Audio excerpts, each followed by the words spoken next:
6 tonight, you're going to love this story. A local police officer goes above and beyond to give a little boy who suffered horrific abuse a better life. As 5 News reporter Joe Ellison tells us, this little boy can now call Pono police officer Jody Thompson by an even better name, Dad. 2 years ago, an officer here at the Pono Police Department was called out on a child abuse case. They say it's one of the worst they've seen. Now, what the officer did next is something that is setting such a high standard for those in law enforcement.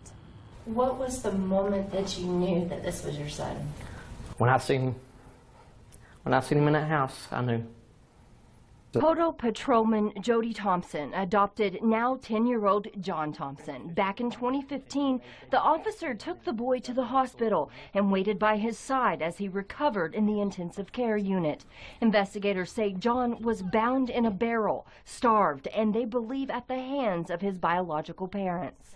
John's a straight-A student now and in the gifted and talented program, and he sure loves his dad. He was helpful to me. He's the reason I'm here right now. Officer Thompson's family was already growing at the time, but he learned John's biological mom gave birth in jail to a baby girl. The Thompsons took her in as well. So we picked her up at the hospital. She was barely 24 hours old and brought her home. Pono Police Chief Stephen Fruin says the community deserves to hear this officer's story. All of us sit back and say that we would do the same in that situation, but you know, to come through with it and to do that, that's the measure of a man, I think. Great police officer, very good police officer. In Pono, covering the news where you live, Joe Ellison, 5 News. Wow.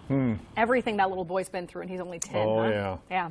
Well, he's a lover of Pokemon, and John wanted everyone to know that he and his dad are going to the Oklahoma Aquarium this weekend. We hope you have a great time with Yeah. that. Officer Thompson says John doesn't let the situation he was in define him. Says every day he's amazed at the kid he's become, and he's proud of him, of course.